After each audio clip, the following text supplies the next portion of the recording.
apertura y te paso, Caro, la bandera a vos, Panzón. Bueno. Marce, yo estoy por manejar, yo voy a desaparecer y me voy a conectar de vuelta desde casa. Ningún problema, Miguel. Millón de gracias igual. Impecable. Dale, dale. Placer, un placer. ¿Comenzamos, Caro? Sí, perfecto. Bueno. Hoy día, miércoles 25 de agosto, vamos a seguir con nuestro programa académico de la Sociedad Argentina de Oftalmología, que consiste en el desarrollo de debates en los cuales diferentes expertos nacionales e internacionales debaten sobre punto contra punto acerca de temas de última generación en cada especialidad. Y tenemos sin ninguna duda hoy dos temas de relevancia en la clínica, como es la uveitis, una uveitis y la oncología ocular, y hemos convocado a expertos locales, nacionales, como internacionales, del país hermano de Brasil y también de Estados Unidos, que está el doctor Miguel Materín, que es un argentino que ya es un americano, pero sigue siendo de corazón argentino, en la cual vamos a, obviamente, discutir y debatir bajo toda la coordinación del doctor Emilio Dotz y Andrés Lasabe en el módulo de uveitis, y del doctor Arturo Irarrázaval y la doctora Carolina Gentile, todos expertos uveitólogos y oncólogos respectivamente, los diferentes tópicos en el debate de hoy. Recuerden que la SAO permanece haciendo actividad académica durante todo este próximo semestre para concluir en nuestro próximo congreso virtual del 100+1 del mes de octubre, en la cual están todos totalmente invitados, que lo haremos en el Hotel Hilton de la Ciudad Autónoma de Buenos Aires, en Puerto Madero. Así que, Caro, todo tuyo, temas excelentes, speakers inmejorables, adelante y a todos muy bienvenidos y buenas noches. Muchas gracias, Marce. Bueno, bienvenidos a todos. Vamos a dar comienzo primero por la parte de oncología ocular. Gracias, Arturo, por coordinar conmigo.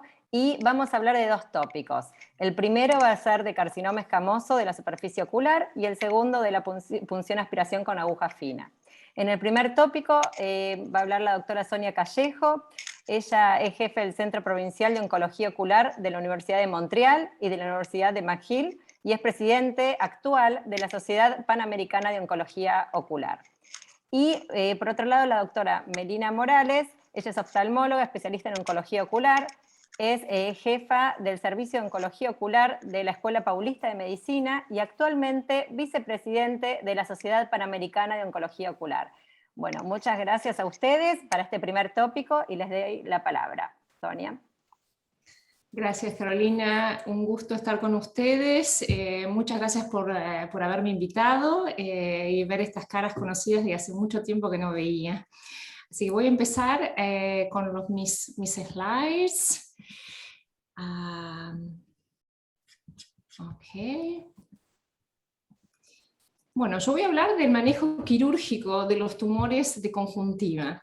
Como ustedes saben, hay varias maneras de tratar los tumores de conjuntiva y que la gran mayoría de las veces, no tenemos tiempo acá para entrar en todas las indicaciones, pero en general vamos a tratar estos tumores de acuerdo a nuestro diagnóstico clínico, si pensamos que es un tumor benigno versus un tumor maligno, y dentro de los tumores malignos si pensamos que es un tumor de células escamosas o un melanoma. Y también vamos a considerar la extensión tumoral dentro de la superficie, en cuadrantes de la conjuntiva, para decidir ese tratamiento. Yo voy a defender el uso de la cirugía en el manejo de estos tumores. Y como vemos acá, la cirugía se utiliza en casi todos, el manejo de casi todos estos tumores, ya sea como monoterapia o ya sea en conjunción de algún tratamiento adyuvante antes o después del tratamiento quirúrgico.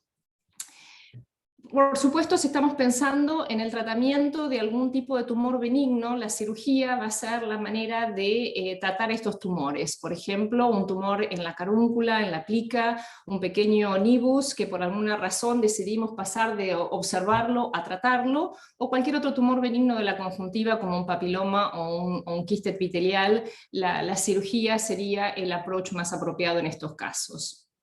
La segunda razón en la que haríamos cirugía, clínicamente somos muy buenos para detectar los tumores epiteliales, por ejemplo, para hacer un diagnóstico de un tumor de células escamosas o de PAM o de melanomas, pero nuestro diagnóstico clínico para tumores de la sustancia propia de la conjuntiva a veces no es tan bueno.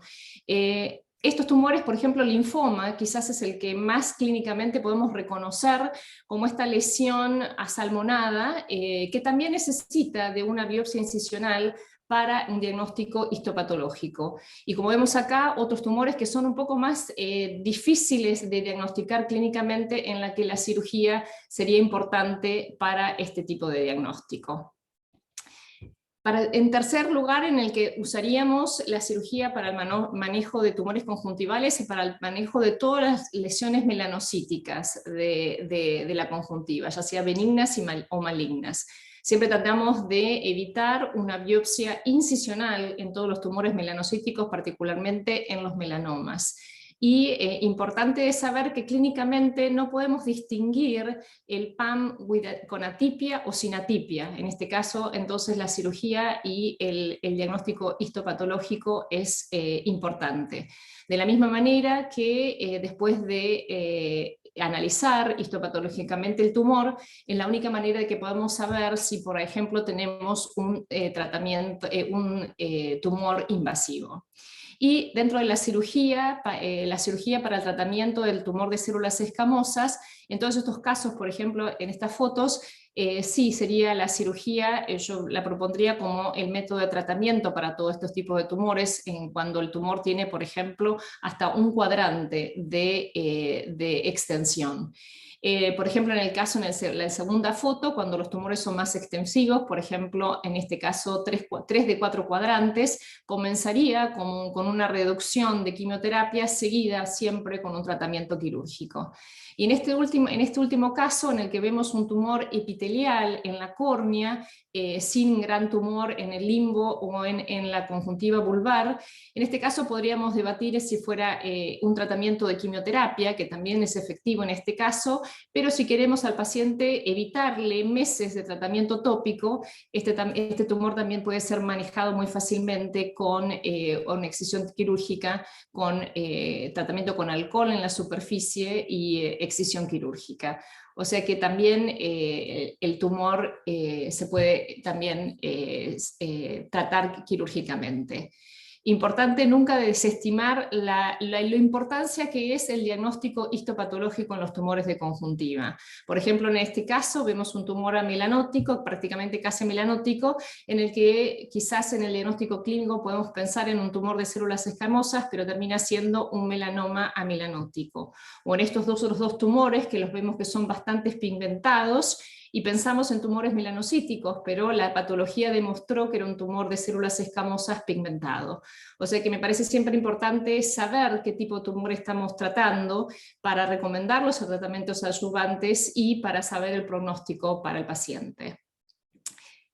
Las ventajas de la cirugía es un procedimiento relativamente corto y muy bien tolerado por el paciente. Como dije, es muy importante siempre no desestimar la contribución del estudio histopatológico en el manejo de estos tumores, sobre todo en los tumores invasivos, en el que otro tratamiento adyuvante, como por ejemplo la radioterapia, puede ser recomendada. Y cuando podemos tratar completamente el tumor con cirugía, podemos evitarle meses de tratamiento tópico al paciente. Como digo a mis residentes, no hay un tratamiento perfecto para todos los pacientes con tumores de conjuntiva, pero hay un paciente perfecto para cada tipo de tratamiento. Gracias. Muchas gracias, Sonia. Bueno, excelente, muy claro. Ahora le damos la palabra a Melina para después poder debatir.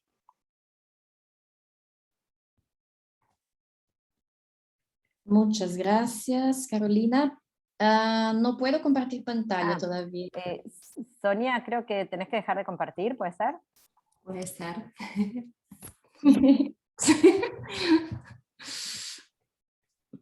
Gracias. Muy bien. Bueno, mi portuñol, si no entienden, por favor, preguntas a Carolina. Yo voy a empezar con con el slide más importante y tal vez un poco más aburrido, pero es lo más importante, que es sobre la quimioterapia tópica y los detalles en la práctica. O sea, para carcinoma espinocelular de conjuntiva es que vamos a hablar hoy día. Tenemos 3 gotas principales, el interferón alfa 2B, que todos conocen muy bien, así lo usamos, como pueden ver ahí. El 5-fluoracil, que nosotros aquí en Brasil usamos a 0.5%, también en este esquema que pueden ver ahí. Y finalmente la mitomicina C a 0.02% para carcinomas. Cuando es para panconatipia usamos a 0.04, entonces es otra charla. Entonces, a mí me gusta decir siempre que tenemos que pensar en la práctica. No tenemos que pensar en cuál es la mejor gota. No, tenemos que pensar cuál es la mejor gota para el paciente y para nosotros, en la sociedad y en la ciudad, en el país que vivimos, porque muchas ciudades no tienen ninguna gota, ¿no? Entonces, tenemos que ir a la charla de Sonia y hacer una cirugía, no hay opción de gota. Y así es la vida. O sea, vamos a empezar. Interferón alfa es muy bueno porque no tiene síntomas, es fantástico, pero vamos a ver desventajas también después. El 5-fluoracil a 0.5% me encanta y es mi gota preferida actualmente y van a saber por qué. Tiene pocos síntomas, más que interferón, que no tiene, pero mucho menos que la mitomicina. Tiene un poco de ojo rojo, de lágrimas, pero soportable. Y la mitomicina todos saben que da muchos síntomas. ¿Cuál es la gran ventaja aquí en Brasil en el sistema público de salud? Es que es lo más barato. Van a ver después con ejemplos. El 5-fluoracil. En cuanto también tiene la ventaja de ser un tratamiento rápido, como la mitomicina, que también es en ciclos como el 5-fluoracil. En cuanto al interferón, nosotros sabemos que el paciente va a tener que usar por muchos meses, al menos 3 meses, pero yo tuve pacientes que usaron por 8 meses para resolver el tumor.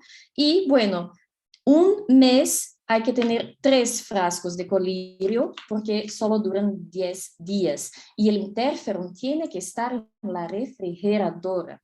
O sea, yo tengo pacientes que no tienen refrigeradora en la casa. ¿Cómo es que usted va a pasar una gota que tiene que quedarse en la refrigeradora si el paciente no la tiene?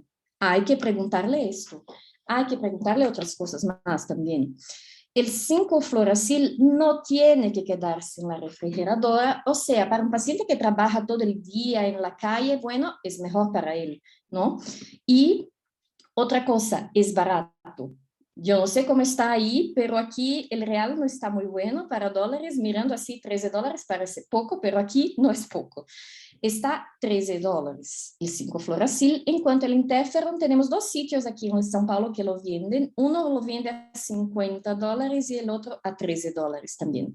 Parece igual, ¿no? Pero recuérdense que el interferón hay que usarlo por muchos meses. Mi paciente que usó por 8 meses, bueno, si hubiera comprado en la primera y lo compró en la primera, tendría gastado $400 y en la otra $104. O sea, no es un tratamiento barato y muchos pacientes no pueden comprarlo aquí en Brasil. Y si usas los 5-fluoracil, 3 ciclos, un frasco para cada ciclo, es un tratamiento de $39. O sea, las condiciones financieras del paciente también son importantes cuando va a escoger una gota. Y bueno, aquí en Brasil solo hay 2 lugares donde venden las gotas, que es São Paulo y Belo Horizonte. En todas las otras ciudades son muy más difíciles de comprar estas gotas. Aquí solamente unos ejemplos. Entonces, este paciente yo usé 5-fluoracil a 0.5%. Pueden ver la evolución del tratamiento, miren la reabsorción del tumor y al final sin ningún tumor después de 3 ciclos de 5-fluoracil. Este otro paciente me gusta mostrar con el azul de toluidina 1%, pueden ver mejor la lesión. Y también usé para este paciente 5-fluoracil 0.5 después de 1 ciclo y al final del tratamiento ya sin tumor. Miren esta otra paciente que tenía ojo rojo por 2 años y usando corticoides sin mejora. y miren lo que tiene. Cuando pingamos el azul de toluidina, vemos muy bien la lesión bien delimitada con el azul. También pasé para ella 5 fluoracil 0.5, también ha usado, miren al final del primer ciclo, miren al final del segundo ciclo y aquí al final, aquí del tercer ciclo, también de 5 fluoracil, trató toda la lesión. Este paciente lo vi hoy día, también tenía ojo rojo y baja agudeza visual, no sabía por qué, y bueno, con el azul pueden ver que tienen un tumor en gran parte de la superficie. También 5 fluoracil, 1 ciclo, y ahí está el resultado de hoy día, esta foto. Ya tiene solamente un poquito de residual de tumor ahí a la izquierda. Y finalmente unos ejemplos de inyecciones subconjuntivales de interferón. A esto me gusta mucho usar en los tumores más grandes y que tienen un poco más de infiltración. Aquí está al final de 5 inyecciones y este otro tumor, para que miren mejor esta porción nodular, con 3 y aquí al final también de 6. Este otro fue un espectáculo porque era un tumor muy grave y aquí, como pueden ver, con azul y al final sin tumor, solamente con inyecciones. Muchas gracias. Excelente, muchas gracias Melina y Sonia por exponer sus ideas. Bueno, no sé si alguno de los invitados de los panelistas de oncología ocular o de otra especialidad si quieran hacer algún comentario. A ver, está la pantalla compartida. La verdad que excelente las dos charlas, yo creo que se usan, me gustó la frase de que depende un poco el tratamiento para cada paciente. La cirugía es fundamental muchas veces para tener la patología, pero la verdad que el tratamiento tópico sobre solo o asociado a la cirugía, como dijo muy bien Sonia, es una herramienta muy muy buena en oncología ocular. Simplemente hay que tener cuidado, en algunos casos, cuando el margen profundo está comprometido, bueno, ahí cambia y el tratamiento es otro, ¿no? Que a veces es un poco difícil, sobre todo en esas lesiones de espesor completo, es un poco complicado, Melina, para ver la profundidad. No sé si ustedes hacen algún estudio por imagen o no, algo así. Sí, hacemos OBM cuando pensamos que hay infiltración profunda, ¿no? Hay que verlo. Tal cual. Pero lo increíble es que el interferón subconjuntival puede mejorar esto. Es impresionante. Muy bien. ¿Puedo hacer un comentario, Caro? Por supuesto, los que quieran. Sí, yo creo que acá prácticamente no hay debate porque los dos tratamientos son válidos y como bien dijeron, depende del paciente y me gustaría agregar, depende de la patología, porque las gotas, vamos a aclararlo, son principalmente para el OSSN. Las gotas en general no son para el PAM, las gotas no son para el melanoma, las gotas son, la quimioterapia tópica es principalmente, puede llegar a ser en algún caso de linfoma, que también es discutible, pero es principalmente para el OSSN. Nosotros acá utilizamos prácticamente de rutina, ya nos inclinamos más por el 5-fluoracilo, porque es un tratamiento corto y barato. Si el paciente no responde, y esto también es válido, que si un paciente puede no responder con un tratamiento, con una gota, y puede tratar con otra, y si no pasar a la cirugía, y viceversa, como dijo Sonia. Uno puede empezar con cirugía, y si la lesión es muy difusa, después hacer una quimioreducción y terminar el tratamiento con la cirugía. Así que las exposiciones fueron excelentes, es válido, y son tratamientos que andan muy, muy bien. Excelente, excelente y tal cual, muy, muy buena conclusión.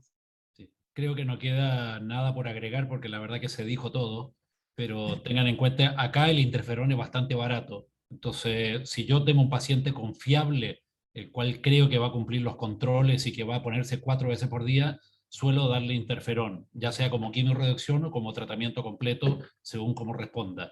Y el paciente que no confío y prefiero darle un tratamiento más agresivo, ya sea con gota o directamente con cirugía, si es un tumor relativamente chico. Pero bueno, es lo que ya dijeron. Así es. Bueno, muy bien, Arturo, seguimos con el siguiente tópico, si no nos atrasamos. ¿Querés presentar a los oradores? Bueno, vamos a presentar ahora, vamos a hablar de punción, aspiración, punción biopsia, digamos, de tumores intraoculares.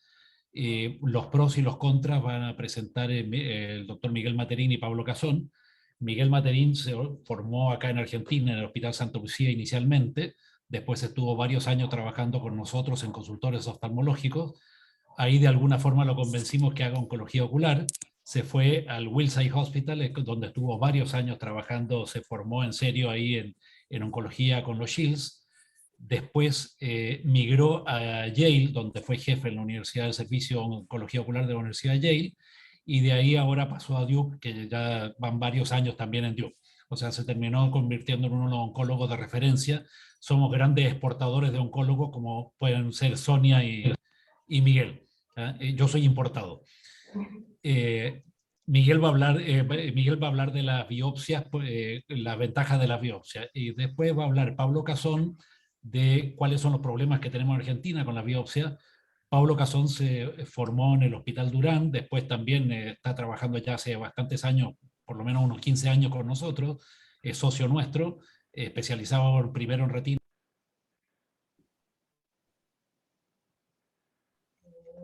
Hola. Básicamente los dos, la parte más importante es que fueron socios míos. Entonces, ¿quiere empezar Miguel o todavía no tienes para poner las diapositivas? No, todavía no está conectado, entonces mejor empieza Pablo con tu presentación.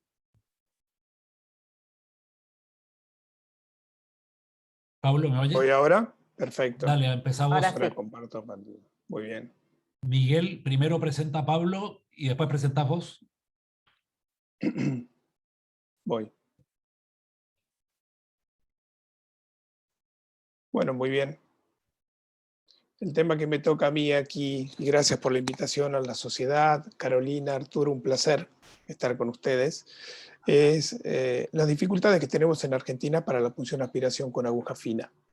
Y dicen que una imagen vale más que 1000 palabras, así que vamos a presentar este caso clínico, visto ya hace varios años, en el 2007, era un melanoma, confirmado de diagnóstico de tamaño mediano, y esta paciente llega a la consulta con una indicación de nucleación, y quería saber si es que existía la posibilidad de un tratamiento conservador para su problema.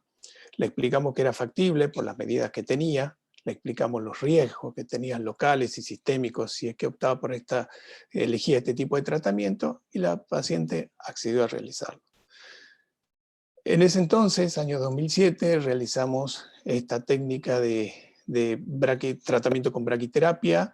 Vemos que está centrada la placa intraoperatoria, se realiza la punción aspiración con aguja fina, y ese material se envía para un estudio anatomopatológico y citopatológico con un experto en oncología, en anatomía patológica ocular, y nos informa sobre la presencia de un melanoma a predominio de células fusiformes, y empleando la técnica de Fish, una disomía de cromosoma 3, allá por el año 2007.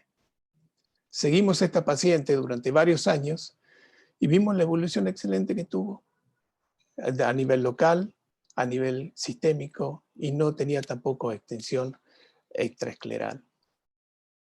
Pero ¿cuál es la dificultad entonces que tenemos nosotros en Argentina?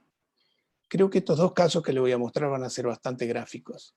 Esta es una paciente de 16 años que llega a la consulta con diagnóstico de melanoma coroideo. Nosotros veíamos esta imagen de lesión pigmentada plana, con fibrosis, tracción de la retina, y fíjense la cavidad vítrea rellena a medias con silicón.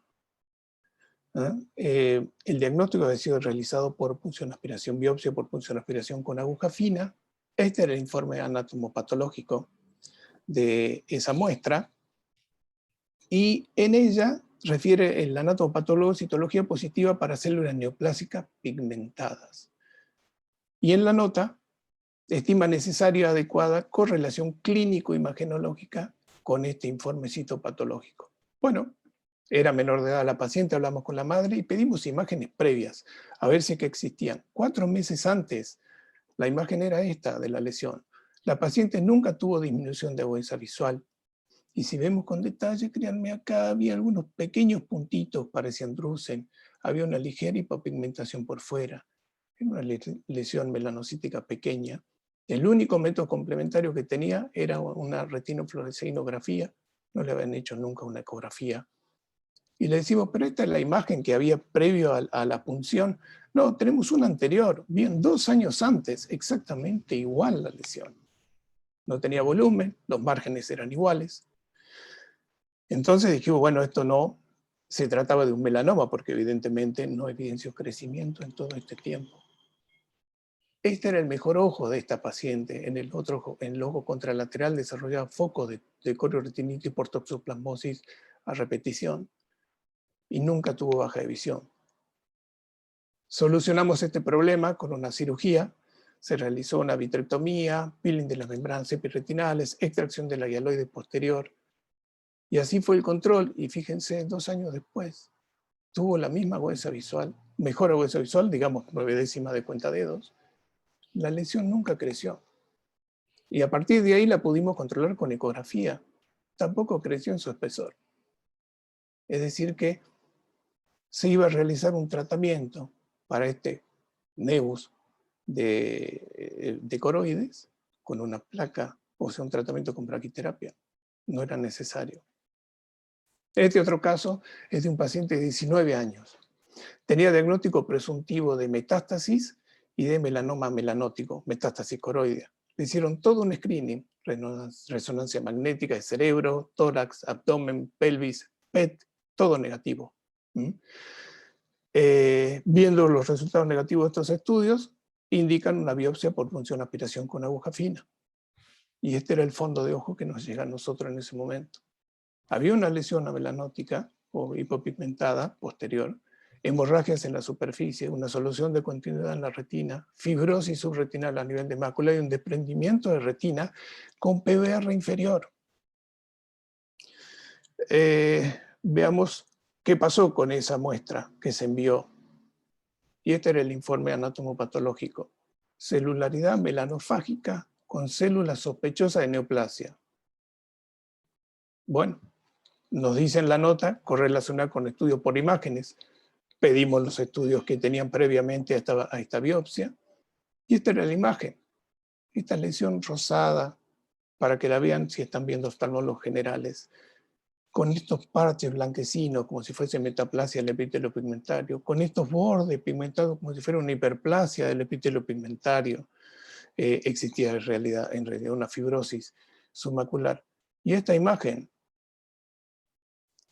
en forma de domo, una imagen de una lesión sólida, homogénea, de alta reflectividad, con un desprendimiento de retina inferior. Claramente estábamos en presencia de un hemangioma circunscripto de coroides. No era necesario realizar la biopsia. Bueno, como sigue la historia, no tuvo tanta suerte como la otra chica. Realizamos múltiples cirugías, vitrectomía, y todo se debía a recidivas del desprendimiento de retina por proliferación vitreoretinal. Esta es la última imagen que tenemos del paciente, porque desarrolló catarata por el aceite de silicón, pasó aceite de silicón a cámara anterior, extrajimos el aceite de silicón, rubiosis de iris, glaucoma neovascular, y el ojo se fue a la tisis y terminó con amaurosis, por supuesto.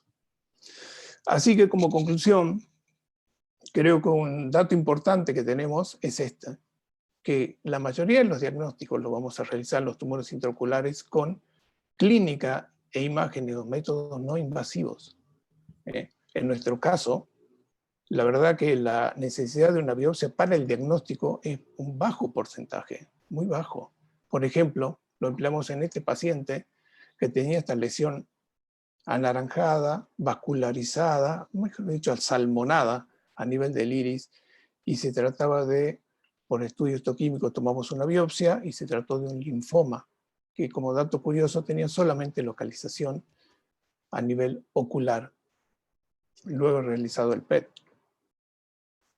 Entonces, ¿cuáles son las dificultades que nosotros tenemos hoy en día en Argentina para la punción aspiración con aguja fina? Que a veces algunos oftalmólogos generales indican y realizan una punción por aguja fina para realizar un diagnóstico, cuando muchas veces no es necesario.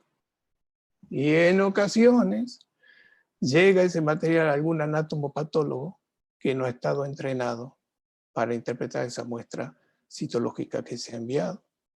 Por lo tanto, el mensaje que a mí me gustaría dejar es que cuando tengan una lesión, cuando exista algún tumor sobre el que tengan dudas, realicen una interconsulta.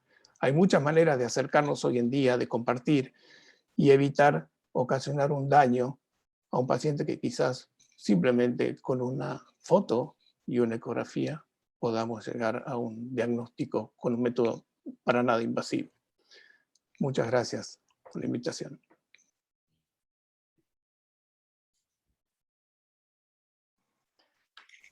Muchas gracias, Pablo. Bueno, después vamos a dar comienzo al debate. Ahora, Miguel, si querés mostrar tu presentación. Muchas gracias por estar. Bueno.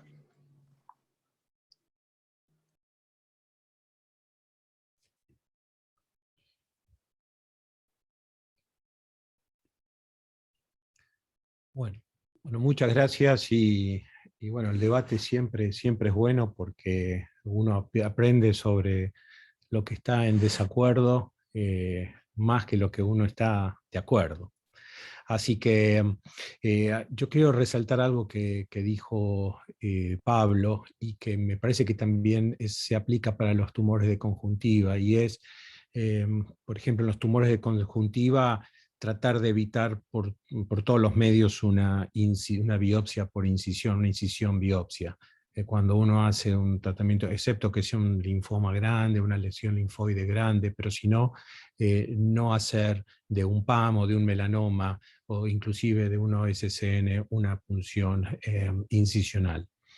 Respecto a lo que dijo Pablo, me parece que acá el debate tiene más que ver no con la mala praxis o con la situación en la cual alguien que no está experimentado o alguien que no está de acuerdo con, no de acuerdo, pero estoy pasando las diapositivas, pero que no está experimentado, no tiene la experiencia en hacer determinadas, tomar decisiones, que creo que es una de las cosas más importantes en oncología ocular, y después estar familiarizados con la técnica. No es lo mismo hacer una inyección de quimioterapia intraocular en un bebé con retinoblastoma que hacer una inyección de Avastin. Ya eso como a modo de introducción. Respecto a las ventajas de la punción biopsia con aguja fina, bueno, uno puede hablar desde el punto de vista del diagnóstico y después desde el punto de vista del pronóstico y de la citogenética. Yo me imagino que cuando el planteo fue... ¿ustedes escuchan los ladridos? Perdón, tenemos 3 perros en casa en este fin de semana, esta semana. Cuando uno habla de las punciones biopsias para diagnóstico, y cuando hay que hacerlas, como los casos que mostró Pablo, y cuando no hay que hacerlas, como en el caso que mostró Pablo. Pero yo voy a hacer un poquito de hincapié, y cuando vi que el tema era las dificultades de la punción biopsia en Argentina, yo pensé que era más referido, más que a la técnica o a la indicación, era más referido a la parte de citogenética en los melanomas. Y bueno, y para eso separé algunos casos que voy a compartir con ustedes. Este es un melanoma pequeño, ven en la foto color el pigmento naranja, en la autofluorescencia se ve el pigmento naranja, se ve el desprendimiento retina. Aún en tumores pequeños como este, uno puede hacer la punción biopsia con aguja fina, no para diagnóstico, pero sí para pronóstico. Este es un caso un poco más avanzado, donde se ve un tumor, un melanoma coroideo circumpapilar, casi en forma de hongo, y cómo se ve un año después de la braquiterapia. Pero así como en la mayoría de los cánceres existen las subdivisiones citogenéticas, también ya hace muchos años, yo diría más de 10 años, que sabemos que no todos los melanomas uveales son iguales. Están los que tienen mayor riesgo y los que tienen menor riesgo de metástasis. Y eso se correlaciona además con una serie de mutaciones genéticas dentro del tumor, donde hay, en verde vamos a ver los tumores que son menos agresivos y en rojo los más agresivos. Y eso también se correlaciona con el análisis genético del ADN dentro del tumor. Esto lo hemos hablado muchas veces, el Gene Expression Profile, que otra vez se clasifican en poco agresivos, en agresividad intermedia o muy agresivos, y fíjense que en el rojo tenemos todos los datos que individualmente sabíamos que eran de mayor riesgo. Tumores grandes, con monosomía 3, clase 2, que van a ser los que uno más preocupado va a estar. Ahora bien, fíjense que acá en la parte superior del slide uno dice GNAC y GNA11. Esto es muy típico de los melanomas uveales. Es más, casi el 90% de los melanomas uveales van a tener alguna de estas dos mutaciones. Quiere decir que si uno ve un paciente, supónganse que es un tumor amelanótico, no tiene ninguna de estas mutaciones y la clase o el Gene Expression Profile no nos da un diagnóstico, pero va clase 1A y probablemente el tumor que estamos tratando no sea un melanoma y sea otro tumor de otro origen. El National Comprehensive Cancer Network es un grupo de todo Estados Unidos que tiene más de 30 centros, representantes de 30 centros, y se reúne para todos los distintos cánceres, y por supuesto también está para el melanoma uveal. Y una vez más, fíjense, y esto también sirve para las compañías aseguradoras no nieguen o no rechacen alguno de estos estudios. Entonces, otra vez clasificando a los melanomas uveales en bajo riesgo, con las características que hemos dicho, los de medio riesgo o con los de alto riesgo. Veamos algunos ejemplos. Este paciente con este melanoma temporal en el ojo izquierdo era un clase 1A, PRAME negativo, GNA11, y tenía esta mutación. Significa que este tumor, por más que el tamaño sea mediano, este paciente tiene un bajo riesgo de metástasis.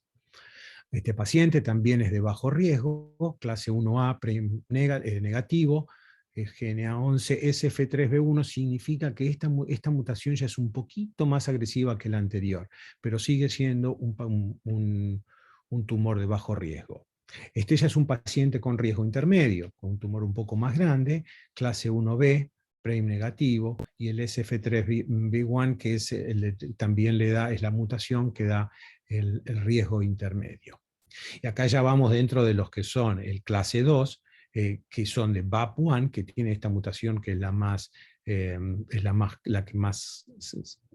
mutación más comprometida con las metástasis. Este es un paciente de alto riesgo, y este es un paciente que tiene el riesgo más alto. ¿Por qué? Porque es un tumor grande, porque es PRAME positivo, porque tiene BAP1. Estos son los tumores que generalmente van a entrar dentro de los clinical trials. Un paciente con otro tumor que es mushroom shape, este caso clase 1A, PRAME negativo, este paciente así todo tiene bajo riesgo de metástasis. Y acá es donde aparecen, por lo menos para nosotros, los problemas, porque vemos un paciente con un tumor no tan grande, más bien pequeño, es circunpapilar, y cuando le hicimos la biopsia dio clase 1A, PRAME negativo, pero dio BAP1. Nosotros utilizamos siempre el factor de más alto riesgo para tener en cuenta cada cuánto al paciente le hacemos el screening para la metástasis. Y no olvidarnos de todo lo que es terapia target. ¿Por qué? Porque ya desde 1997 se han aumentado, y este slide es viejo, la terapia target no solo para los tumores específicos, para las mutaciones específicas. Un ejemplo más, este es un paciente de 48 años que fue tratado en el 2009 con Proton Beam, y en el 2017 tuvo sus primeras metástasis en el hígado, viene siendo tratado con distintos clinical trials, pero fíjense después de en el último clinical trial, aún así, la cicatriz de este tumor, como después del tratamiento sistémico, inclusive bajo su... el tumor se achicó. Para finalizar, muy pronto va a haber una droga, va a ser la primera droga que se llama Tebentafusp, que va a ser la primera droga aprobada por la FDA para el tratamiento de las metástasis del melanoma uveal. No todos los pacientes son buenos candidatos para esto, tienen que tener un HLA, un HLA específico, que es el A02, y la gran ventaja que tienen este tipo de drogas, y probablemente esto lo vamos a ver en otros cánceres, es que en lugar de actuar sobre el antígeno que está en la superficie ocular, actúa directamente dentro de las proteínas que son intracelulares. Esto es algo que esto está progresando más. Así que yo cuando pensé en esta conversación o en esta presentación dije, a ver qué es lo que vamos a discutir, cuál va a ser el debate. Y yo creo que el debate tiene que ser cómo hacer para que en Argentina exista esto que es tan utilizado, no solo en Estados Unidos, sino en muchos otros lugares, y bueno, acá estamos para ayudarlos en lo que se pueda. Muchas gracias. Bueno, gracias, Miguel. Si quieres dejar de compartir pantalla. Una cosa que creo que es bueno aclarar, digamos que ya lo dijo Miguel, pero es bueno aclararlo, para no producir ansiedad en los argentinos, es que por ahora estamos hablando de clinical trials. Yo he participado en algún clinical trial de metástasis de melanoma de piel, pero la verdad que acá no hay ningún clinical trial para tratamiento de melanoma ocular. Entonces, todo lo que se está probando, y acá lamentablemente hacen muchos tratamientos que ya están demostrados que no sirven, es un montón de plata, un montón de malestar para el paciente, y sabemos que no hace efecto. Entonces, yo personalmente, hasta no tener una droga que funcione, no soy muy ansioso de hacer los estudios. Yo me acuerdo en un congreso que estuvimos juntos con Miguel en el 2007, que apareció Abramson con una pastillita en la mano, como si fuera una aspirina, y dijo, esto va a ser el tratamiento del melanoma dentro de 4 años. Han pasado 14 años y todavía no lo es. Entonces yo tengo esperanza de que algún momento lo sea, pero la realidad es que todavía no hay tratamientos curativos, por lo tanto no hay tanta ansiedad, y siempre cualquier oncólogo que quiera tratar a un paciente nos va a pedir una biopsia de la metástasis también, así que podemos buscar la metástasis directamente. Pero por ahora estamos un poco lejos de hacer eso de rutina. Yo lo hice a partir del 2004, lo hice durante algunos años que estudiábamos el cromosoma 3 y alguna otra, pero la verdad es que no lo hago de rutina porque no le veo una utilidad, excepto el paciente que quiere saber su pronóstico. Y eso no es tan común en Argentina, que me pidan saber su pronóstico. Pero bueno, eso es todo un debate que se puede armar por mentalidad de cada paciente y por las utilidades que tengamos. Bueno, muchas gracias por la participación. ¿Puedo debatir? Un poquito, está bien. Yo estoy 100% de acuerdo, hay un tema cultural también, no es lo mismo, yo lo he vivido en Argentina también, distintas culturas, mucho miedo de saber, de no saber, eso estoy 100% de acuerdo. Lo que un poco me preocupa es que, bueno, hace un ratito yo mostré que muy pronto va a haber la primera droga que va a ser aprobada por la FDA para el tratamiento, porque se ha visto que responde las metástasis responden al tratamiento, no todos los pacientes, pero los pacientes que tienen este marcador. Lo que a mí me preocupa es que uno ve al paciente hoy, no le hace la biopsia, y la medicina está avanzando a pasos agigantados, y en 5 años hay una droga para esa mutación. Y el paciente no sabe si tiene esa mutación o no. Entonces es información válida que uno está dejando pasar, y que puede, es cierto, hoy puede crear ansiedad, etcétera, pero es información que puede ser muy válida de acá a unos años. Yo creo que eso es fundamental. ¿Y qué pasa en 5 años? Pero yo no sé, lo que hace 5 años el ojo está bien, y cómo sé si voy a tener o no la mutación, si soy un candidato, porque no todos los pacientes, como hemos visto, tienen el mismo melanoma. No, totalmente cierto, pero es cierto también que cuando tengamos una metástasis dentro de 5 años puede que ya haya habido otra mutación, por lo tanto igual vamos a tener que estudiarlo. Pero bueno, tenemos que ir viendo los trabajos que salen y qué puede ser preventivo. Bueno, mejor dejamos la discusión por ahora, si no los de VIT nos van a matar. Bueno, muchas gracias. Muchas gracias. gracias. Gracias por la Adiós, invitación. muchas gracias. Gracias. Gracias. Gracias.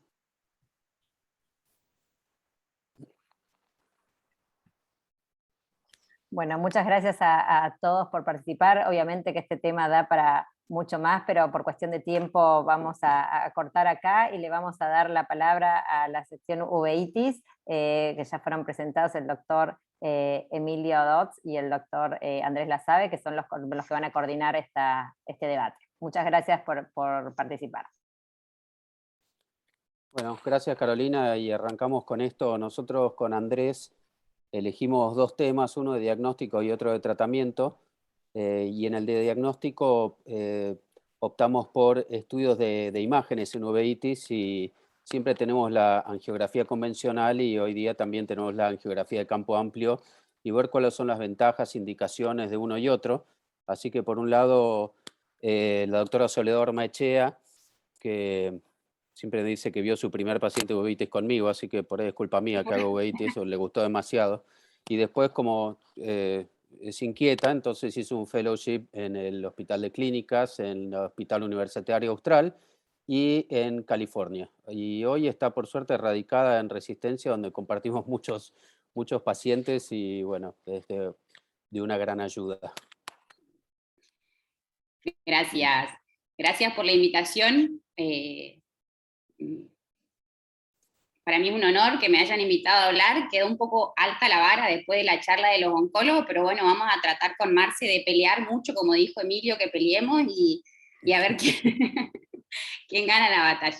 Bueno, me tocó entonces a mí defender dentro de los estudios por imágenes, como recién dijo Emilio, hay un montón, y dentro de ellos tenemos la angiografía. La angiografía, más allá de que hoy en día tenemos el OCTA, tenemos muchos estudios, hasta óptica adaptativa podemos charlar, yo creo que no hay nada que le gane a la angiografía y a la cantidad de datos que nos da la angiografía hoy en día.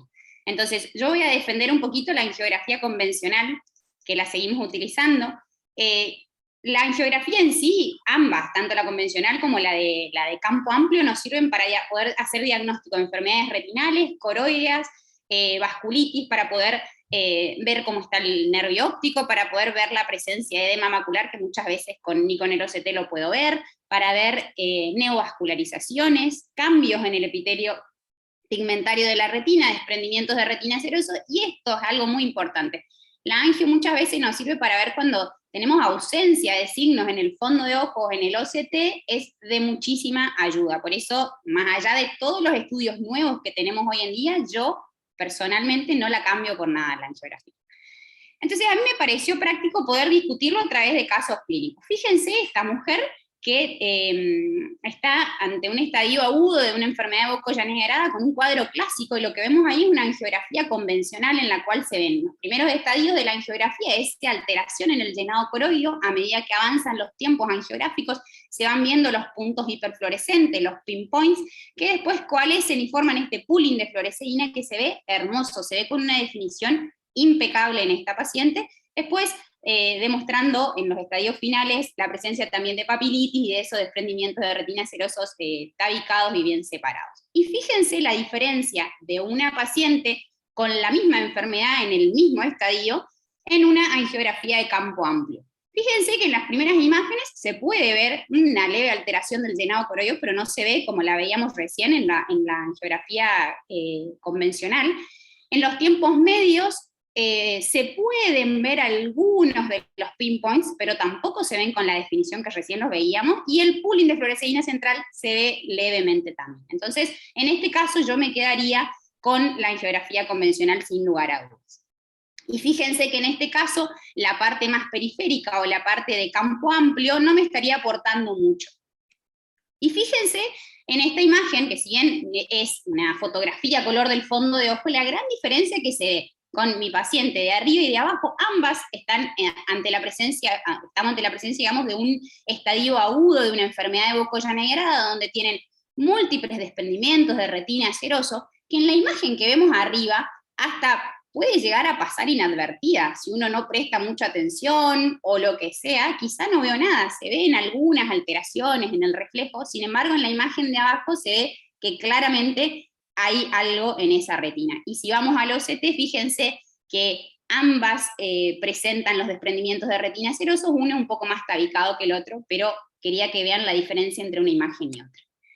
Este es otro caso que me parece muy interesante que vean, que es un paciente con una retinopatía externa sifilítica, en la cual en los tiempos tardíos de la angiografía se ve perfecta las alteraciones del polo posterior de mi paciente y se ven muchísimo más claras en la angiografía convencional que en la angiografía de campo amplio. ¿Qué quiero decir con esto? Que todo lo que englobe patología del polo posterior, la angiografía convencional sigue siendo de muchísima más ayuda que la de campo amplio.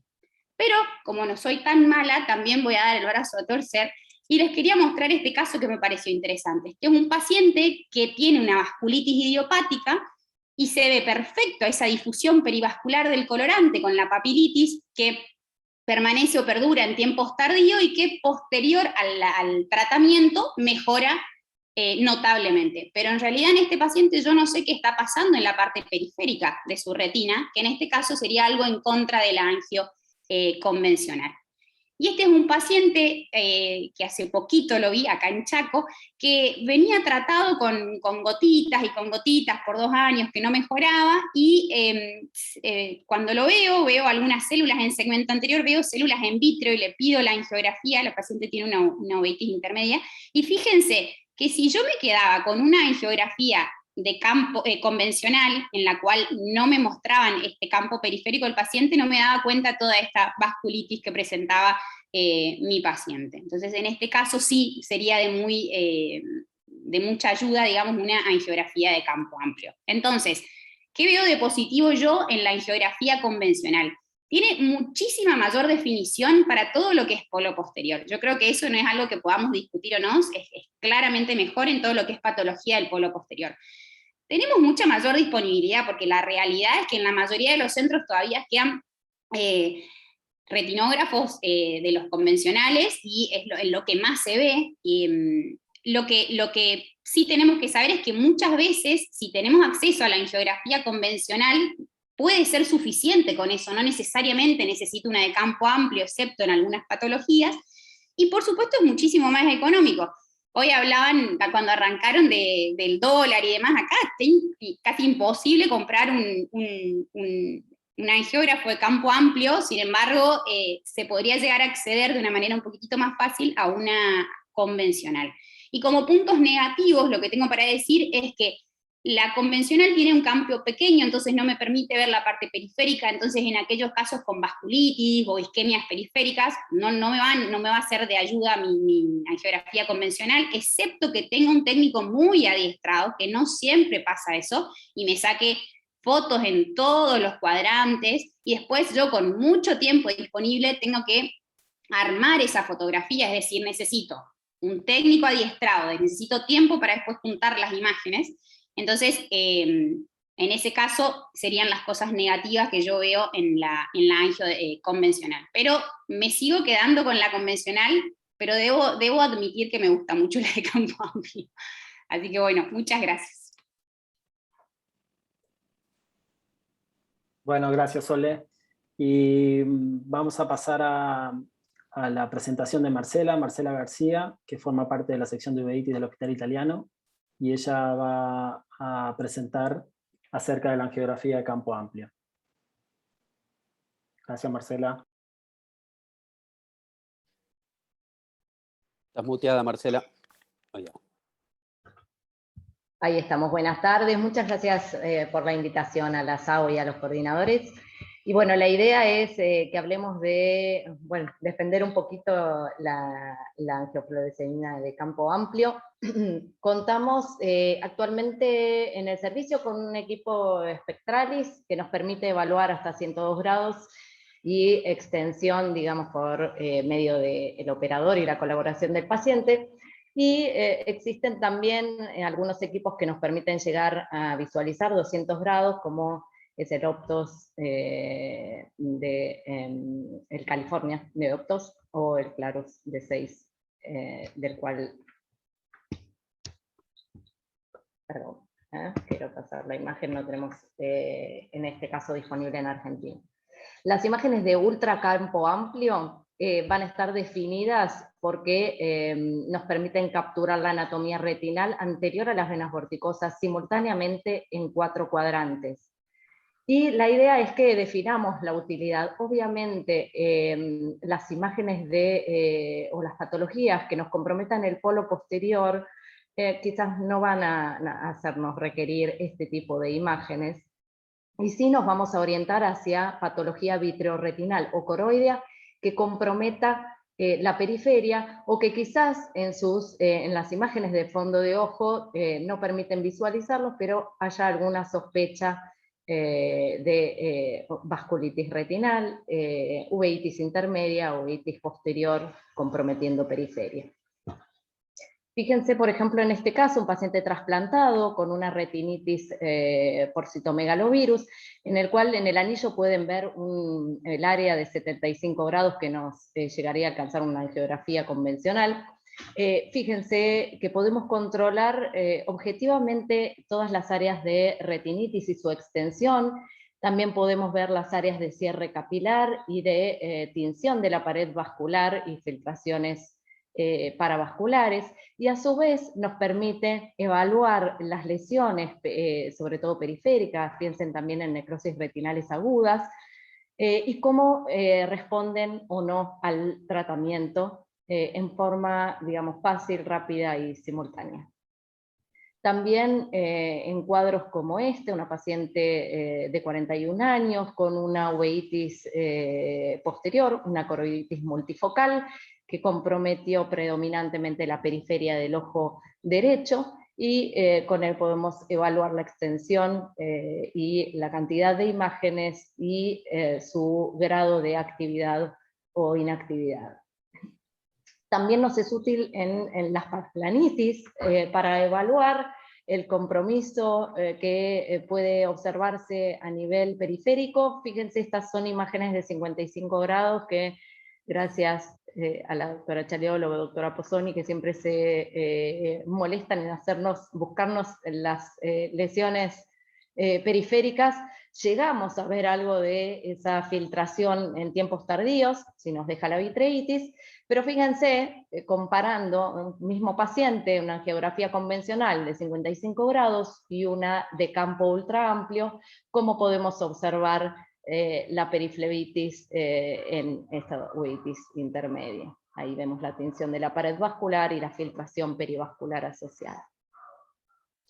Este es un paciente de 23 años que recibimos hace poquito con una disminución de la agudeza visual, previamente sano, con no mucha manifestación a nivel del fondo de ojo. Fíjense en esta reconstrucción de la retinografía.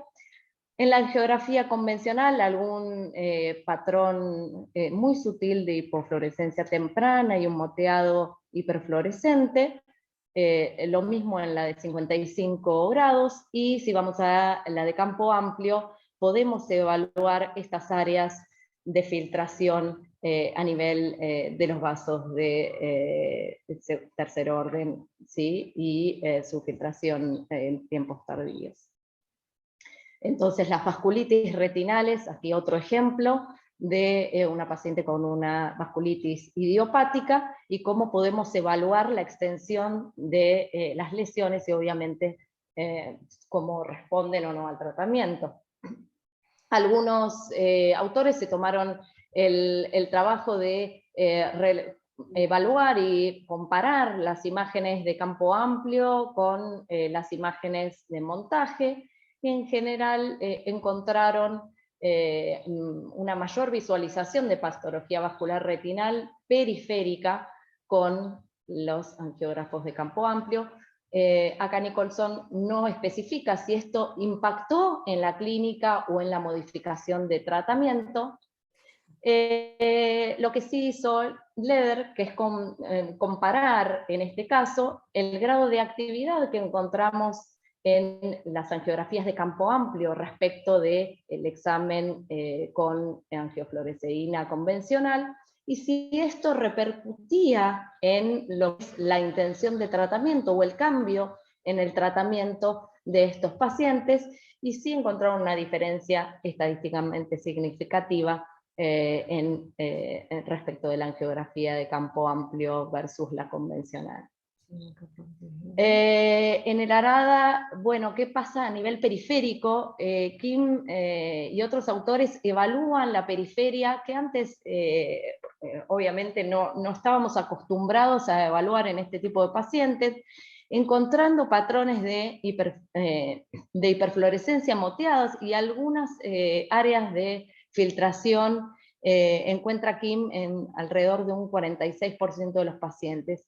¿Esto qué repercusión tiene y qué explicación tiene? Bueno, algunos postulan una alteración de lo que sería la barrera del epitelio pigmentario, que no es de igual densidad en el centro respecto de la periferia retinal, y esto permitiría que acceda, digamos, o repercuta la inflamación coroidea subyacente. Ahora, para espacio para la discusión, ¿todas las anomalías son clínicamente relevantes?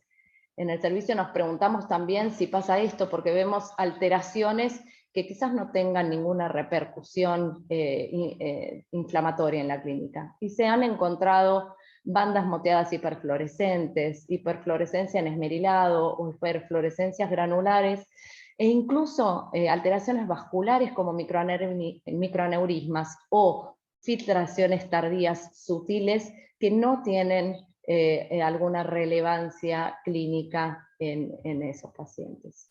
Entonces, ¿qué nos ayudaría a elegir la angiografía de campo amplio? Poder registrar mejor la patología periférica, facilitar su seguimiento, tiene un corto tiempo de adquisición, esto genera mayor compliance, sobre todo, imagínense, en pacientes de corta edad o de dificultades en colaboración, obtención en pobre dilatación pupilar, por ejemplo, sinequias, evitar los artefactos por montaje y que la fase del tránsito del colorante sea consistente en todas las imágenes y evite algún ocultamiento de imágenes por este motivo. Les agradezco muchísimo y agradezco también, hago acá a la doctora Chaliol y a la doctora Pozzoni, que nos ayudan muchísimo en la captura de estas imágenes en la sección. Muchas gracias. Muchas gracias, Marcela, por la presentación. La verdad que buenísimo, y es un espanto la conclusión de esto, porque quiere decir que nos va a salir carísimo, porque necesitamos los dos. El angiógrafo convencional y el de campo amplio, porque cada uno se ve que tiene sus indicaciones y, claro, siempre queremos el que no tenemos, eso nos pasa todo el tiempo, ¿no? Pero... Saber definir en qué patologías es sumamente importante, sí, para optimizar los recursos, lógicamente. Exacto. Sí, la gran... Sí. No, Emilio, dale. No, digo, la gran desventaja de campo amplio del Optos es que las fotos en color son una porquería y se ven todos colores que no sirven para nada, pero estamos hablando de angiografía, y la de campo amplio la verdad es que es una muy buena herramienta. Sí, totalmente, de acuerdo. Y hicieron justamente un contrapunto entre las dos cuando Soledad mostró el polo posterior del Boko Yanagi y la menor definición que genera el campo amplio. Sin embargo, Marcela demostró con ese trabajo de Kim que casi en el 50% de los pacientes se encuentra filtración vascular periférica en el Optos, y que eso asociado al engrosamiento coroideo en un OCT se puede estimar que está haciendo una recaída de la enfermedad. Y otro concepto importante que dijo Marcela es justamente el de la filtración vascular periférica, que también se presenta hasta un 45% en pacientes normales, sin alteraciones vasculares. Sin embargo, que puede ayudar el TIP ¿es una filtración vascular periférica o una vasculitis capilar periférica? Cuando se asocia a una tinción del nervio óptico tardía, estamos hablando claramente de un proceso inflamatorio. Y eso puede diferenciar los pacientes normales, entre comillas, o sin alteraciones vasculares, de un paciente que está sufriendo un proceso inflamatorio. Claro. Bueno, pasamos si no queda... Emilio, ¿algo más? No, yo quería agregar algo también que creo que es un concepto que en la de campo amplio también es operador dependiente. Muchas veces recibimos imágenes que no son muy claras, con muchas pestañas entre medio. Yo creo que las dos son muy operador dependientes. Sí, totalmente. Sí. Sin embargo, en la convencional, si tenés que hacer el famoso 7 campos, te digo que te puede llevar media hora, 40 minutos y incluso un disgusto del paciente. En ese sentido, me parece que la comparación con el Optos es tremenda. Sí. Y además, también me da la impresión que se ha cambiado cómo se sigue a un paciente y se ha ido visualizando alteraciones, cómo van respondiendo las alteraciones vasculares de una manera que antes no se podía hacer, si bien no es que el tratamiento puede modificarse, sino que es impresionante cómo uno va viendo todo el árbol vascular y la respuesta que va teniendo al tratamiento de una manera mucho más específica con el campo amplio, sobre todo las vasculitis, ¿no? Yo quiero recalcar algo que dijeron las dos, que es fundamental, porque yo estoy cansado de ver pacientes que tienen compromiso vascular o tienen algún componente circulatorio y el paciente viene con 35 OCTs y nunca le hacen una RFG, ni de campo amplio, ni central, ni nada, por la comodidad. Pero bueno, la RFG, como dijo Sole, tiene sus indicaciones precisas y nos da una información increíble en los casos de uveitis. Sí, tal cual. Totalmente. Y Gracias, también por ahí chicas. cuidado con las de campo amplio, de que no se pierdan algunos detalles, porque está buena, es buenísimo, pero hay detalles que se pierden un montón. Hay que tener cuidado para mí con esas cosas, no dejar de mirar, no dejar de prestarle atención. Hay que tener los dos, Sole. Bueno, vos mandame lo que a vos te hizo. Bueno, seguimos, Andrés. Dale. Pasamos al tópico de tratamiento, donde vamos a ver diferencias entre prednisolona y difluprednato. Empezamos con Eugenia. Eugenia Oria, que hace unos 10 años aproximadamente ya está en el servicio de uveitis del Hospital de Clínicas, y actualmente también está trabajando en la Fundación Zambrano, también en servicio de uveitis. Así que es un placer, Eugenia, tenerte con nosotros. Ella nos va a hablar acerca de la prednisolona, acetato de prednisolona. ¿Puedes dejar compartir, Marcela, tu presentación? Así va Eugenia. Gracias.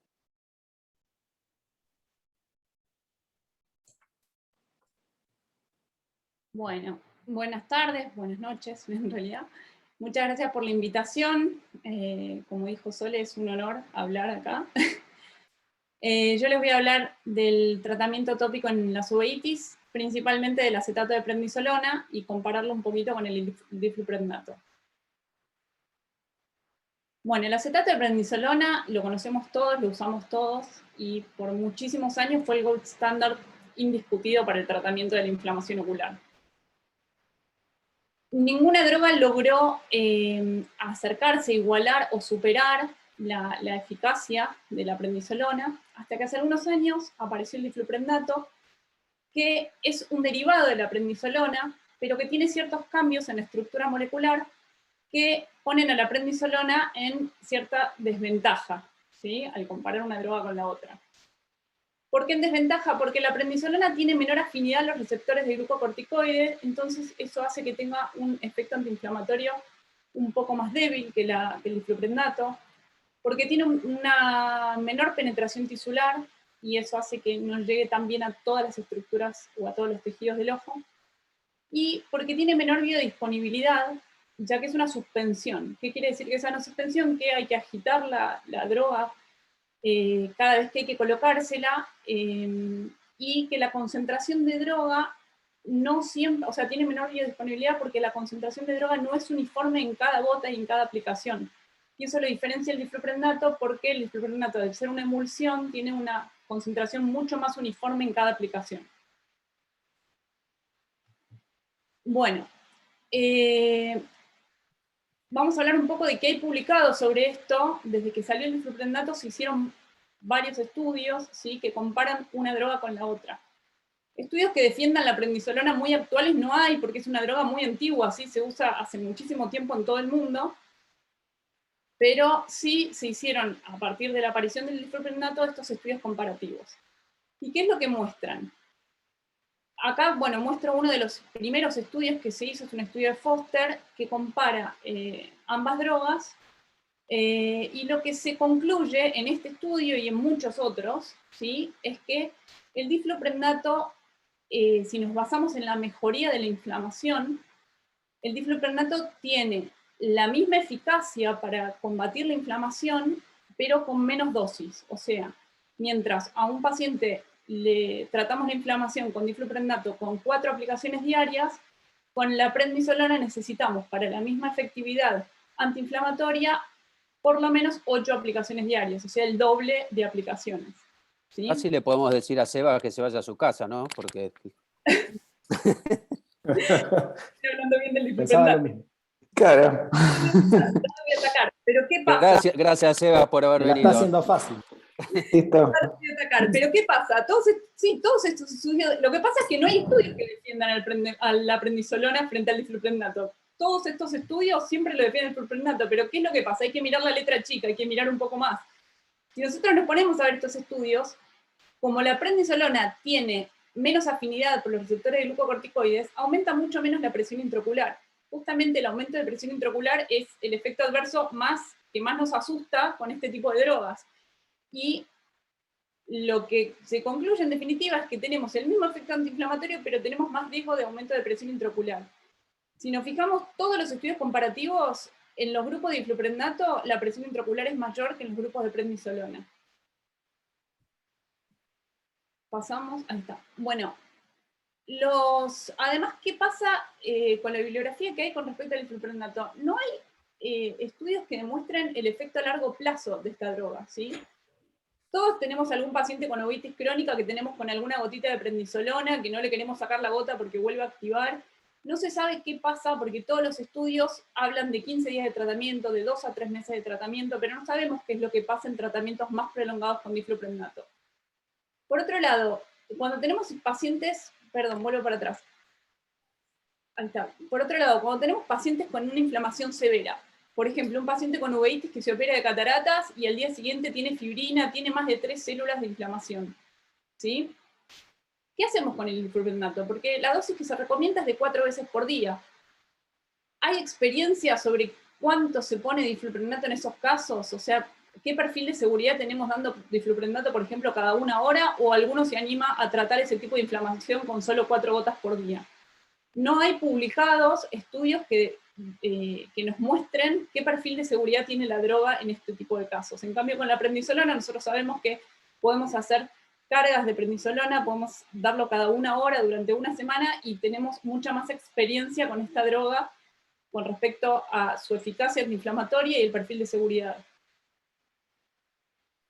Por otro lado, ¿qué pasa con los chicos? ¿Sí? O sea, los estudios hechos en niños con el difluprednato lo que muestran, acá en primer lugar muestra un estudio de 26 ojos de niños con uveitis, que en el 50% de los casos la presión había aumentado más de 10 puntos de la presión basal. Y 3 de esos ojos habían llegado a cirugía de glaucoma. Después hay otro estudio publicado en chicos que comparan ambas drogas y también en el grupo de difluprednato la presión intraocular es más alta que en el grupo de la prednisolona. Entonces, si bien, o sea, lo que se concluye es que si bien se necesitan más aplicaciones de prednisolona para obtener la misma eficacia antiinflamatoria, el riesgo con el difluprednato de aumento de presión intraocular es mayor. pasamos.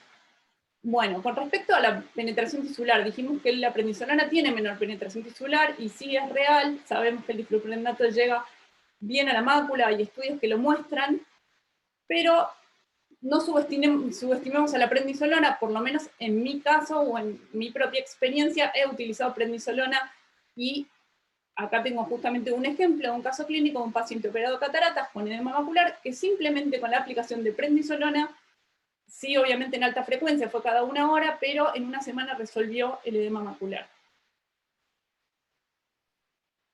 Bueno, entonces, ¿por qué elijo yo el acetato de prednisolona y no el difluprednato? La primera respuesta es la experiencia, ¿sí? O sea, se usa en todo el mundo, se usa hace muchos años, se conoce mucho más. Creo que hay mucha más información con respecto a esta droga. Y por el segundo motivo importante es porque aumenta menos la presión intraocular, justamente por esta por esta menor afinidad con los receptores de glucocorticoides. También es más económico, ¿sí? Porque el envase sale más o menos lo mismo, pero trae el doble. En Argentina se combina con fenilefrina, lo cual es un punto a favor también, porque eso hace que mejore la congestión, la inyección conjuntival. Sabemos que se puede usar con alta frecuencia en los casos de inflamación severa, como les dije recién, en casos de pacientes con fibrina o con más de 3 cruces de células, sabemos que lo podemos dar cada 1 hora y conocemos lo que pasa en estos pacientes, ¿sí? Tenemos también más experiencia con el uso de esta droga a largo plazo y también tenemos más experiencia, creo que todos lo hemos usado en embarazadas y en niños, así que bueno, la conocemos un poco más. Como conclusión, si bien el difluprednato considero que tiene muchas cosas a favor, yo me quedo con la prednisolona porque la conocemos mucho más y me parece que tiene un perfil de seguridad mucho mayor. Bueno, muchas gracias. Gracias, Euge. Gracias, Euge. No fue todo defendiendo el difluprednato. No, está bien, me asusté por un momento y Sebas estaba temblando, mira, ya lo oí. Bueno, gracias, Euge. Ahora Sebas Inchaupe hizo su residencia en el Hospital Churruca, hizo su fellowship en uveitis en consultorios oftalmológicos y nos va a hablar ahora de las bondades del difluprednato.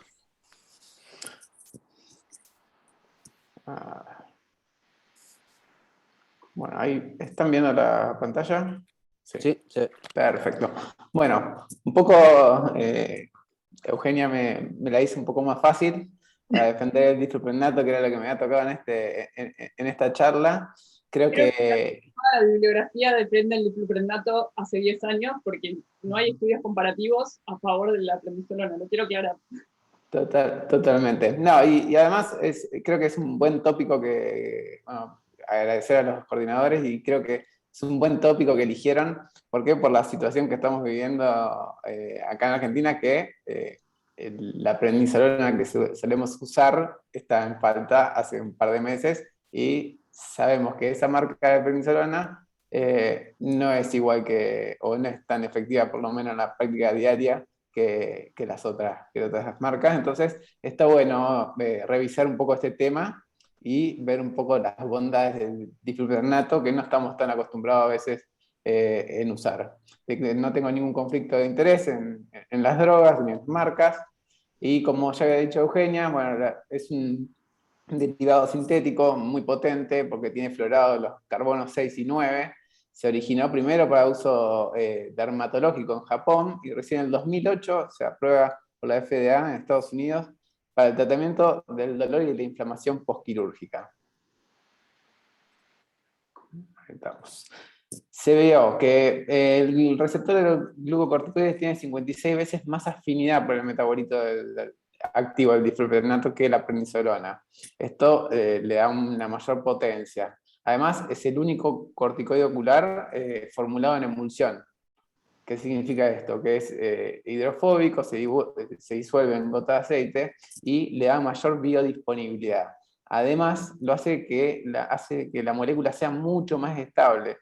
Si se deja a 50 grados durante 4 semanas, las moléculas cambian muy poco, comparado con la prednisolona, que depende desde la orientación del frasco, de la agitación, y se ha visto que en los tratamientos a largo plazo, las dosis que están más alejadas del inicio reciben una menor concentración. Esta es una buena ventaja del difluprednato. Y otra no menor, que se conserva en ácido sórbico y no en cloruro de benzalconio, que todos sabemos que disrumpe, o sea, altera el film lagrimal y crea un disconfort en el tratamiento prolongado.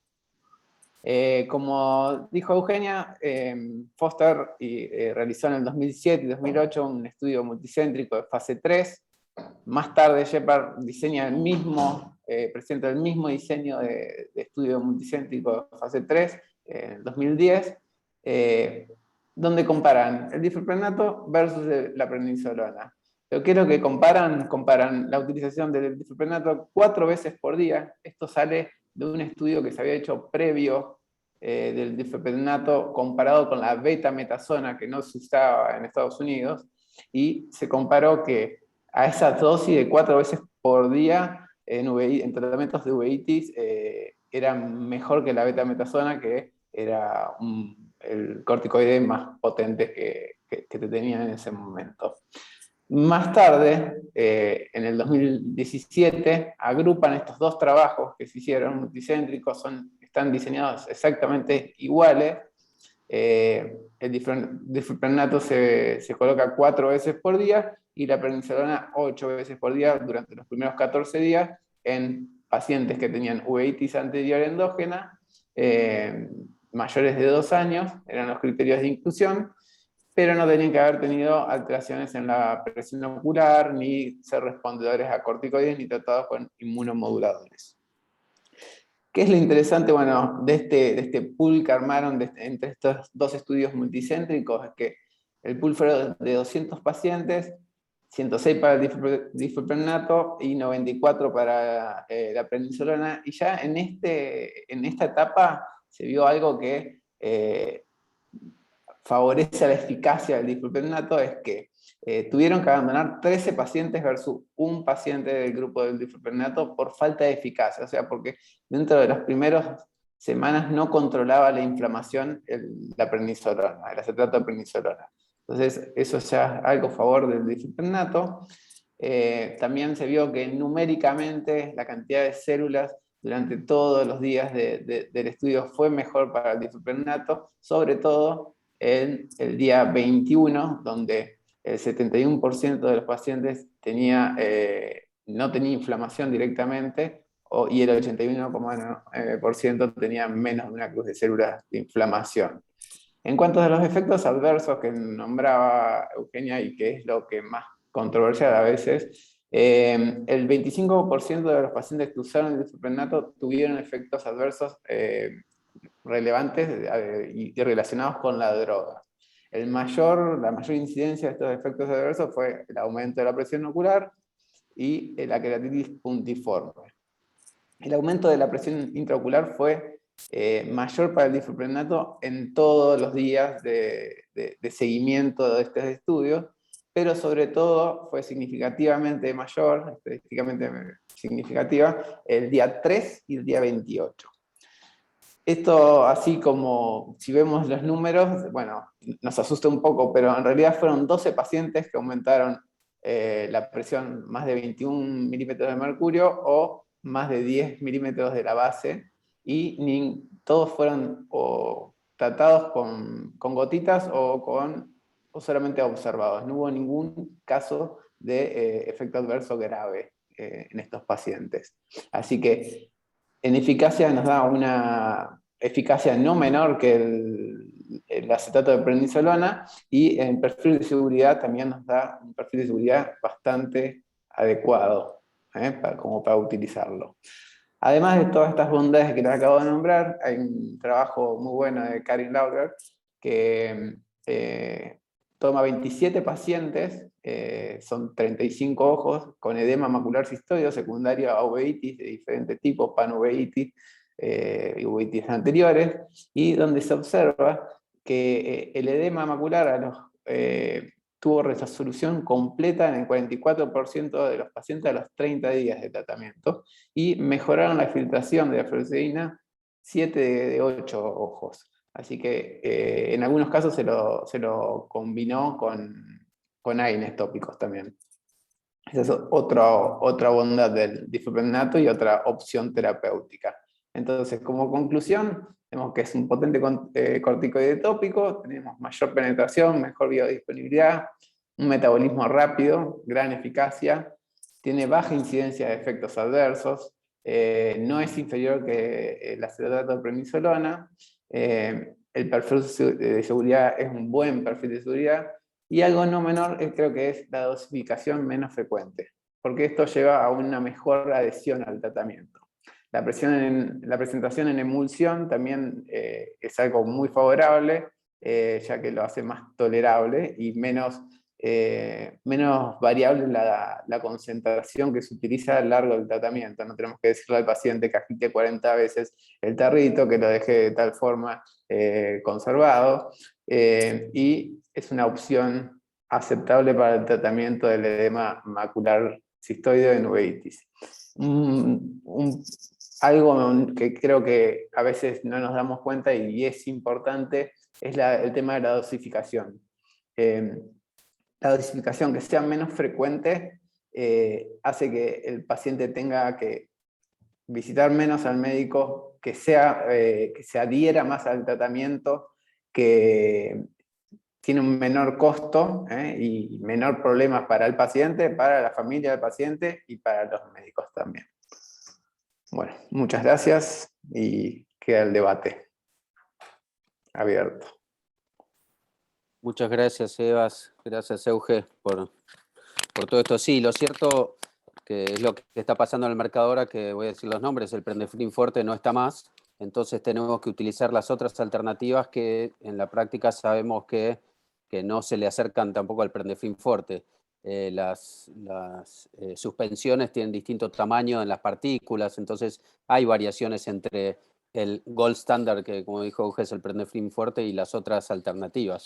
En muchas uveitis funciona cualquiera, pero bueno, creo que el difluprednato es una muy buena alternativa que tenemos por todas las ventajas que dijeron, por el edema ocular, la mayor penetración, menos dosis, no tener que agitarlo. ¿Cuántos pacientes vemos con uveitis que vienen y dicen, no, estoy usando esta gota Prendefrin Forte y la agita? No, nadie me dijo. Bueno, eso lo vemos todo el tiempo. Bueno, con esto no va a pasar, así que vamos a tener una pequeña ventaja ahí. Así que, sí, totalmente. El hecho de no estar Prendefrin. ¿Puedo hacer una pregunta? Sí, complétalo. Hola. ¿Puedo Dale, preguntar algo?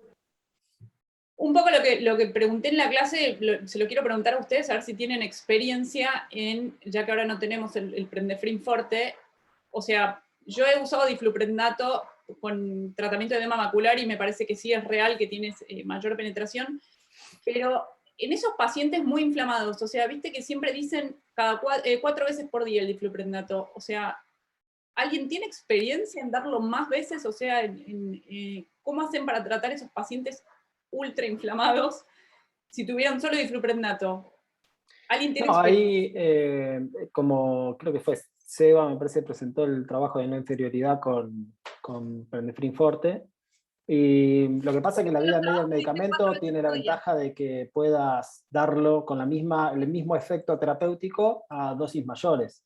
Si vos tenés, no sé, un dolor articular y no necesitas tomarte LIU cada una hora, depende la eficacia, la vida media del medicamento. En este caso tiene esa ventaja de que presenta la misma acción terapéutica que Prendefrin Forte, pero con un intervalo del doble de intervalos. La prednisolona lo necesitas usar en esos casos, generalmente, o incluso con más frecuencia, cada 2 horas, y la misma acción terapéutica estaría dada por el difluprednato cada 4. Lo que dice Euge también es real, que hay cosas que no están publicadas, entonces vos decís, si yo tengo una inflamación tremenda en el ojo, ¿qué hago? Le doy Prendefrin cada 1 hora. ¿Qué pasó con el difluprednato? No sé, entonces yo le doy cada 1 hora también. Claro, porque no hay mucha información, todos los pacientes de los trabajos, ninguno son inflamaciones severas. Entonces, no, yo le doy cada 1 hora. ¿Alguno de ustedes usó No, alguna pues vez? hay otras alternativas también, triamcinolona para vulvar o subteno. Mi pregunta es, me da la sensación de, yo no me animo a decir, bueno, 4 veces por día para tratar un paciente con fibrina. O sea, me parece como corto. El tema de la dosificación tiene que ver un poco, y eso yo estuve buscando a ver de dónde salía el 4 veces por día. Bueno, se basa en la potencia, bueno, los corticoides, toda la familia de corticoides siempre se basa en la potencia con respecto a los otros. Siempre se toma, creo que la hidrocortisona como potencia 1 y en base a eso le da un valor de potencia. Entonces, la molécula del difluprenato, al estar fluorada, eso hace que sea tiene mayor potencia y mayor afinidad. Todo esto desde la farmacología. Por eso, cuando vamos a la parte clínica, y ahí también hago una salvedad con nosotros, acá con Argentina, que uno ve los grupos de discusión en Estados Unidos que usan mucho el Duresol. Yo tengo mis dudas si nosotros tenemos las mismas formulaciones o las moléculas que tenemos disponibles acá son iguales a allá. ¿Por qué? Porque en la práctica diaria suelo ver más hipertensión que las que están reportadas, y diferentes cosas así, que así como pasa con el Prednisolone fuerte, creo que también pasa con esta droga. Sola y Marcela querían decir algo. No, yo les quería preguntar si habían tratado justamente un paciente con fibrina o con 4 cruces de células en cámara anterior con difluprenato, porque no me ha pasado, pero no, si lo han hecho. Sí, yo sí, y se lo he dado cada 1 hora, como si fuera Prednisolone. Nosotros también hacemos dosis, sí, hacemos unos días con dosis con más frecuencia, sí, seguro. No me animo a dar menos en esos casos. Bueno, eso es lo que quería saber yo también, porque si me tengo que basar en la bibliografía no encontré nada, entonces bueno, ahora que no está el Prednisolone... Lo que pasa es que esos estudios en general surgieron también con la comparación con lo que se usaba, digamos, la dosificación que se usaba para cirugías de catarata, para posoperatorios de cirugía de catarata. Ridículo. Sí, entonces la verdad que parece poco, quizás poco para lo que sería una uveitis, digamos, en un estadio agudo de mucha inflamación. Y lo que sí también me pasó, yo no encuentro tanto efecto adverso relacionado con la presión, o si bien lo encuentro, es bastante controlable con medicación. No puedo encontrar ahí una sí, contra... tampoco es muy alto, hasta un 11% estaba escrito. Sí. Pero bueno, sí, hay que por eso me parece que a veces se le tiene quizás bastante miedo, y la verdad que es una buena opción. Igual creo que como dice Emilio, ahora no nos queda otra. Sí, como ¿No nos queda otra transitoriamente o ya la dejarán de producir? Esa es mi pregunta. Y dijeron transitorio, pero no sé, nunca se sabe. Bueno, ¿y alguna vez complementaron quizás un tratamiento con ambas drogas? No, eso no. Una u otra, pero las dos juntas no. Yo no, por lo menos. Lo bueno que Sole allá en Chaco lo va a usar sin problema porque 50 grados no le hace nada, lo puede dejar ahí a temperatura ambiente. En invierno. Una semana. Bueno, muchas gracias, muy interesante, buenísimo. Gracias, Emilio. Bueno, gracias a ustedes, gracias a todos, gracias a Caro por organizarlo. Y bueno, creo que aprendimos todos un poco. Así es. Bueno, muchas gracias a todos por este debate, tanto oncólogos como uveitólogos, a los coordinadores y obviamente a los disertantes y a todos los presentes. Y bueno, le agradecemos desde la SAO. Y bueno, los esperamos en las próximas actividades que estaremos realizando. Muchas gracias a todos y bueno, buenas noches. Buenas noches. Chao. Muchas gracias. Buenas noches. Chao. Chao, chao. Chao, doctor Cazón.